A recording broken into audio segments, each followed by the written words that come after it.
La présidente Sahle-Work Zewde a accepté la demande des membres du conseil d'administration en vue de devenir la responsable du Centre des héros nationaux et des enfants.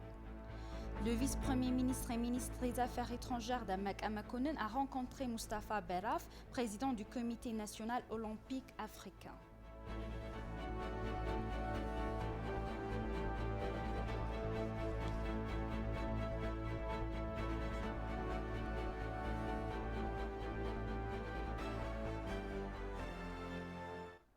Bienvenue chers téléspectateurs, c'est Aline Teibaro avec le journal du 5 décembre.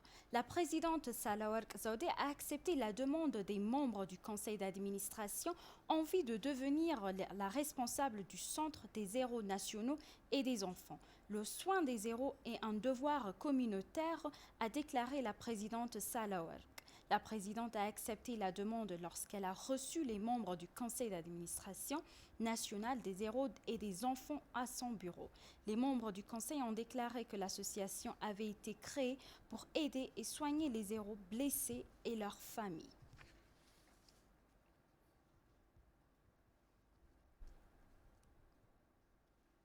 Le vice-premier ministre et ministre des Affaires étrangères Damak Amakonnen a fait une conversation téléphonique avec le ministre danois des Affaires étrangères JP Kofod.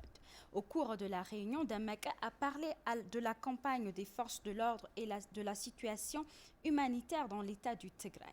Il a déclaré au ministère danois des Affaires étrangères que le gouvernement avait terminé sa campagne d'application de la loi et a travaillé à la reconstruction et à la stabilisation de la région. Il a déclaré que le gouvernement fédéral travaillait avec l'administration intérimaire pour réorganiser la région du Tigray et travailler à traquer et à poursuivre les criminels du TPLF. Damak a remercié les agences humanitaires internationales d'avoir travaillé en étroite collaboration avec le gouvernement et d'autres parties prenantes pour soutenir les victimes. Il a annoncé que le gouvernement éthiopien travaillait en étroite collaboration avec le gouvernement soudanais pour rapatrier les réfugiés et les personnes déplacées. Pour sa part, le ministre danois des Affaires étrangères JP Kofod a déclaré que son gouvernement était déterminé à fournir une aide humanitaire et à protéger les droits des civils.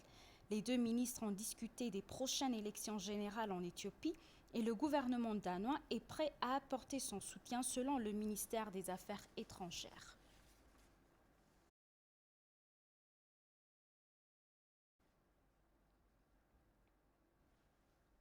L'ambassadeur Dina Mufti, porte-parole du ministre des Affaires étrangères, a déclaré que des efforts diplomatiques fructueux avaient été déployés dans le cadre de la campagne d'application de la loi en cours dans l'État du Tigray. Dans un communiqué de presse publié aujourd'hui, l'ambassadeur a décrit les activités diplomatiques au cours dans la région du Tigray, le barrage de la Renaissance et la diplomatie économique et civique au cours des 2 dernières semaines. Il a déclaré que le ministère s'efforçait d'informer les parties concernées par des voyages diplomatiques, des conversations téléphoniques et les médias dans le cadre de la campagne d'application de la loi en cours dans l'État du Tigray.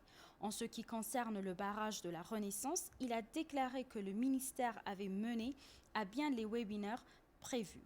Il a déclaré que plus de 2 millions de birr avaient été collectés grâce à des achats d'obligations et des dons lors de la campagne de financement du barrage au Qatar et à Rwanda. Il a annoncé que le ministère avait réussi dans la diplomatie économique et civique.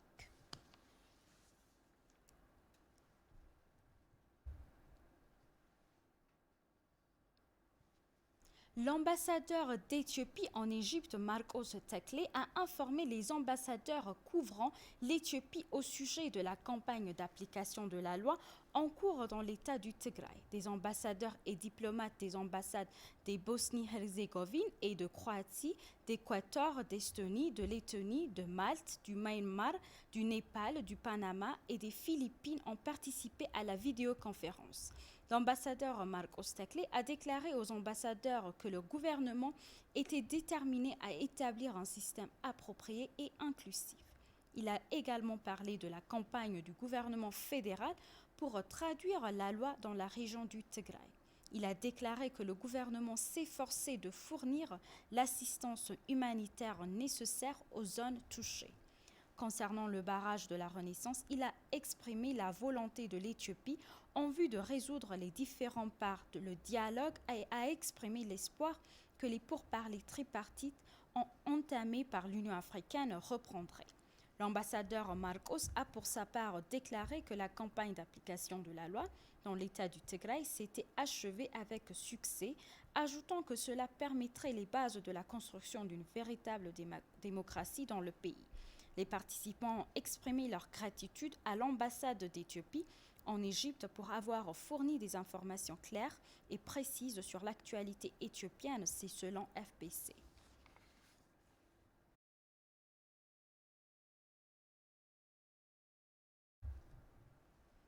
Les Éthiopiens discutent 7 projets politiques préparés par le Parti de la justice sociale. Le parti élaborait des projets de politique pour la macroéconomie, l'investissement, le commerce, les technologies de l'information et de la communication, l'industrie, l'environnement et la protection sociale. Au cours de la discussion, le chef du parti, le professeur Birhanu Nagga, a expliqué que la politique n'est pas un cri à court terme, mais un acte à long terme qui profite au grand public. Il a déclaré que les partis politiques devraient organiser des discussions organisées sur diverses questions avant d'aller aux urnes et présenter des idées qui profiteront à leur pays.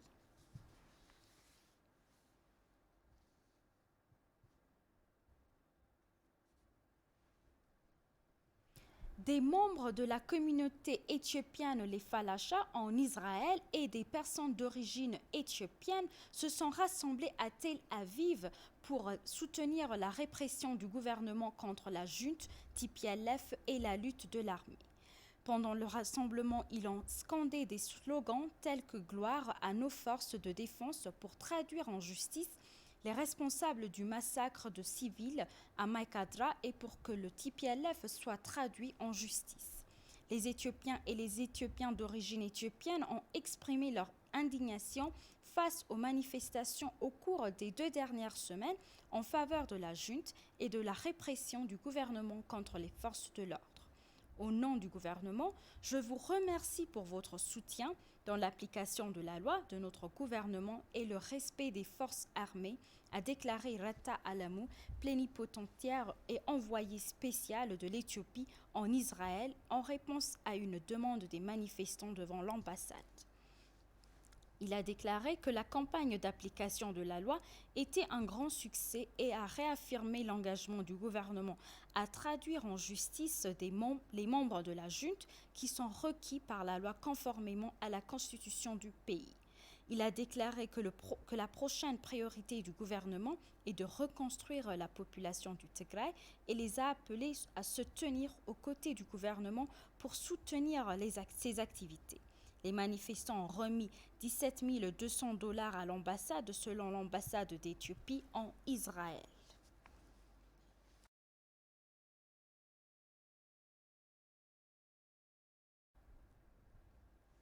Le ministre de l'Irrigation, de l'Eau et du ministre de l'Énergie, Dr Selashi, a déclaré que le grand barrage de la Renaissance éthiopienne, barrage hydroélectrique de Koisha, a une capacité combinée pour générer une puissance électrique de 10 000 MW une fois achevé.